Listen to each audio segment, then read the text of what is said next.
आंदोलन से इन्हें मिलेगा सीधा फायदा। नमस्कार, मैं पल्लवी शर्मा और आप देख रहे हैं दिव्य हिमाचल टीवी। मैं आपके सामने फिर हाजिर हूं हिमाचल आज का मुद्दा लेकर। हिमाचल में स्वर्ण आयोग बनाने का बुलबुला फिलहाल बेशक फूटता नजर आए, लेकिन ये जाहिर हो गया कि चुनावी साल में सियासत की हलचलें कितनी बेचैन हैं। बड़ी बात ये कि इन कसरतों का फायदा मिलने किसे जा रहा है। क्या जयराम ठाकुर मिशन रिपीट में कामयाब हो जाएंगे या बारी का इंतजार कर रही कांग्रेस कुर्सी पर काबिज होगी।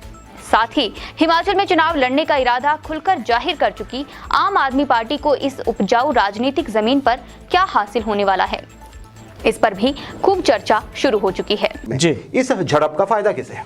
राजेश, जो शिमला में हुआ, जो हम अभी तक डिस्कस कर रहे थे, आप डिटेल में बता भी चुके हैं बहुत सारी चीजें। इसमें सरकार के सामने एक देखा जाए एक चुनौती तो नहीं खड़ी हो गई है ना? बिल्कुल।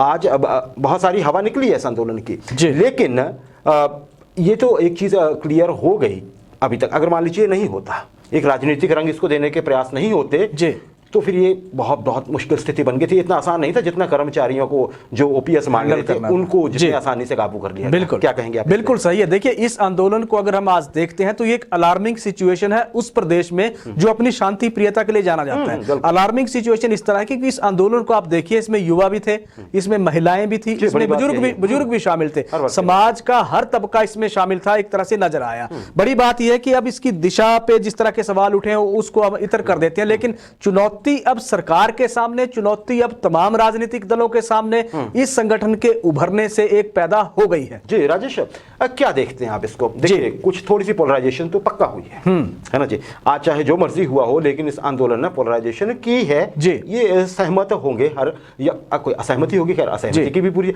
लेकिन पोलराइजेशन दिखती है। एक्सपर्ट ऐसा मानते हैं। फायदा या नुकसान किसे देखते हैं आप? वर्तमान में जो दो मुख्य दल हैं जी, भाजपा कांग्रेस, भाजपा की तो सरकार भी है, किसे नुकसान या फायदा होता दिख रहा है, खासकर तब जब आज इस आंदोलन की थोड़ी सी एक तरह से बिखराव हुआ है? जी देखिए, इस आंदोलन को अगर हम देखें, इसकी राजनीतिक अगर पृष्ठभूमि देख ली जाए तो फायदा और नुकसान, देखिए अगर जिस तरह की मंशा या जिस तरह की चीजें सामने आई है वो दोनों ही दलों के लिए खतरनाक है। चाहे उसमें बीजेपी शामिल है, चाहे उसमें कांग्रेस शामिल है, चाहे कोई भी आप चाहे आम आदमी पार्टी की बात कर लीजिए या फिर राजनीति अपने राजेंद्र सुशांत साहब के दल, कोई भी राजनीतिक दल है, इस तरह का आंदोलन अगर प्रदेश में होता है इस तरह की मानसिकता के साथ, तो खतरे की घंटी सभी के लिए, चाहे वर्तमान सरकार है चाहे आने वाली सरकार होगी।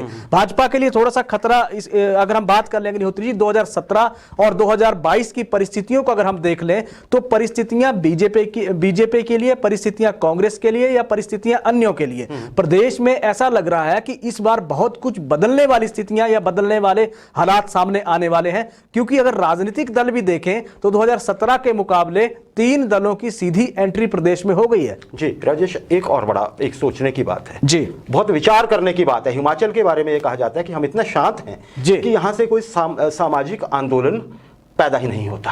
हम आसपास के प्रदेशों में देखते हैं किसी न किसी बात पे समाज खड़ा होता है ना जी। और वो हम ये नहीं कहते कि वो हिंसक तरीके से खड़ा होता है, लेकिन एक मांग उठती है। ऐसा कहा जाता है कि हिमाचल के पहाड़ों में जिंदगी इतनी आसान कर दी गई है कि लोगों को जरूरत नहीं महसूस होती। किसी बड़े दिनों बाद एक आंदोलन खड़ा हुआ था, लेकिन उसकी ऐसी परिणति, एक तो हिंसक हो जाना उसका, और दूसरा उसमें सियासत की एक तरह से हम ये कहेंगे रंगत घुल जाना। बिल्कुल, दो चीजों से एक तो ये नुकसान बहुत बड़ा अगर आप समझे तो प्रदेश को हो चुका है। फिर कहीं ऐसा ना हो कि लोगों को ये लगे, जो थोड़ा सा ये सोचते थे कि एक बड़ा मोनोटोनस सा हो गया है कि कभी ये पार्टी कभी वो पार्टी, कहीं उनको ये ना लगे कि नहीं, पार्टियां चाहे जो भी हैं, हमें मैच्योर लोग चाहिए, हमें मैच्योर पॉलिटिशियन चाहिए। एक तो ये, पर राजेश मैच्योर ठीक है, लेकिन जो आम आदमी पार्टी है 10 सालों में 2 जगह सरकार बना चुके। आज भगवंत मान ने मुख्यमंत्री पद की शपथ ली है पंजाब में, और वहां पे ही कई जगह से हमें सुनना आया, इवन एक्सपर्ट बोल रहे हैं, देश भर के एक्सपर्ट बोल रहे हैं कि अब आम आदमी पार्टी का अगला ठिकाना हिमाचल होने जा रहा है।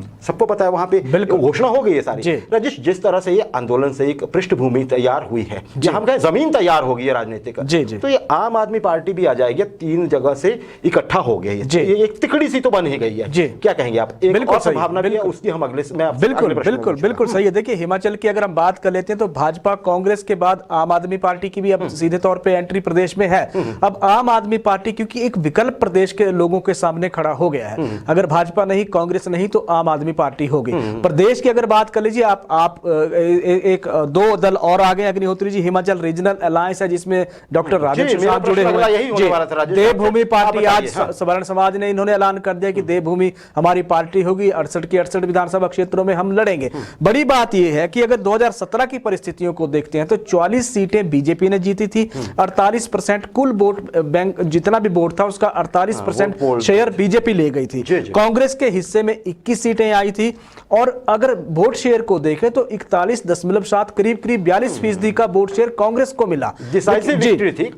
और सीपीएम के हिस्से में एक सीट आई और जो उनका हालांकि वोट शेयर उनका भी जब सीट आई तो जाहिर तौर पे 55,000 के करीब वोट उनके खाते में गया था, तो वोट शेयर उनका भी एक तरह से बढ़ा। अब क्योंकि रीजनल अलायंस पार्टी आई है डॉक्टर राजेंद्र सुशांत की, देवभूमि पार्टी भी आ गई है, आपकी एंट्री भी हो गई है। अब हम देखते हैं तो मतदाता भी हिमाचल में बढ़ गए हैं। 2017 में 50 लाख थे, वर्तमान दौर की बात करें 53 लाख 2022 के इस साल के जो चुनाव हो रहे हैं उनमें मत का इस्तेमाल करेंगे।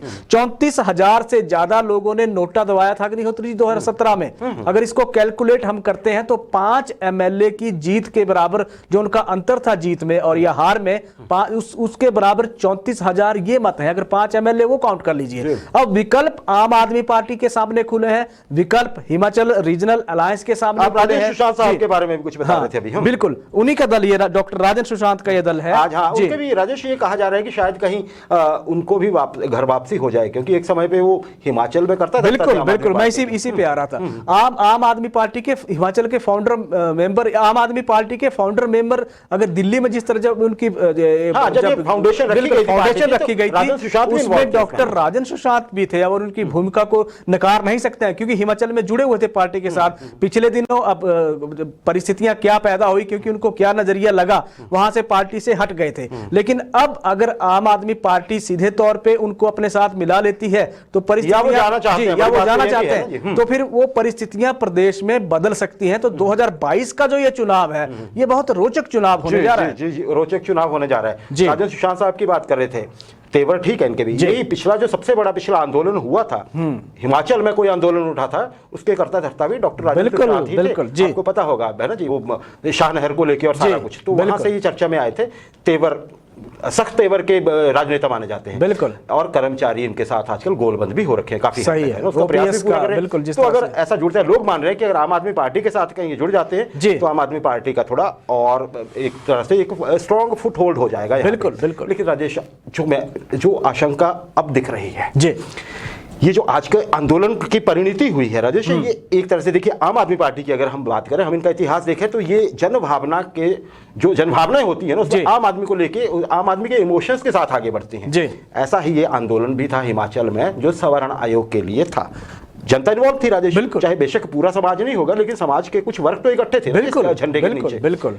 तो राजेश अब कहीं मैं पहले भी एक बार आपसे अभी इसी सेगमेंट में चर्चा कर रहा था, कहीं लोगों को ये तो नहीं लगेगा कि नहीं जी हम जो मैच्योर्ड हमारी देखी दिखाई पार्टियां हम उनके साथ ही चलें।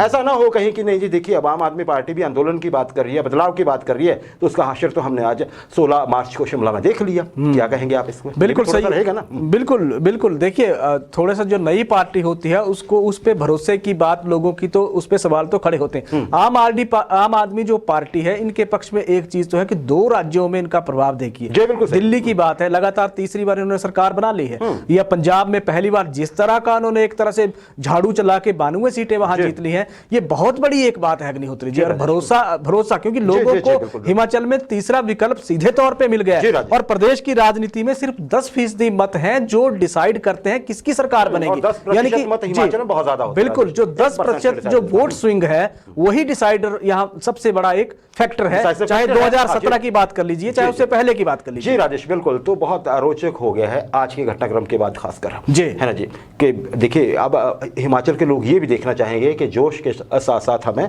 मैच्योरिटी भी चाहिए। बिल्कुल, देखते अब ये किस तरफ से क्या होता है।